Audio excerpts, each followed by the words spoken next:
penuh suka dan duka.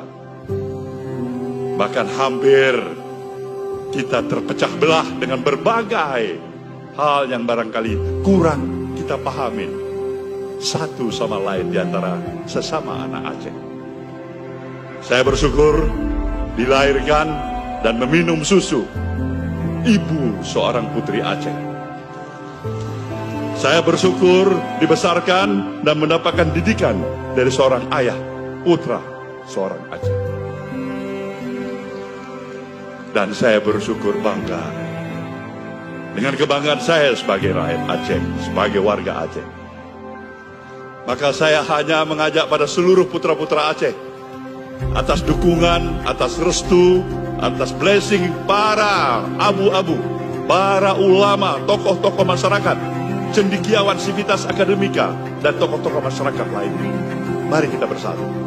Buang pikiran-pikiran kepentingan jangka pendek, apalagi bertikai di antara kita satu sama lain.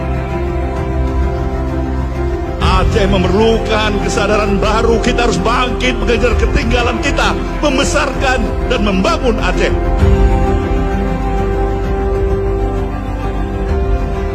Kita lahir dari ras-ras besar sebagai suku bangsa Aceh, dan kita harus buktikan itu untuk masa depan anak cucu kita. Kita bukan berjuang untuk hari ini, tapi kita berjuang untuk masa depan anak cucu kita. Berikan sejarah, insya Allah akan mencatat kita telah memulai yang terbaik. Kalau persoalan utama di antara kita belum selesai, itu tidak akan memberikan bagian.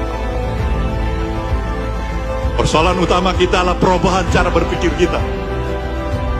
Cara berpikir kita yang penuh dengan kepura-puraan harus berubah menjadi keterangan dan keikhlasan. Cara berpikir kita hanya mementingkan kelompok diri kita. Cara berpikir kita hanya sering menyalahkan orang lain.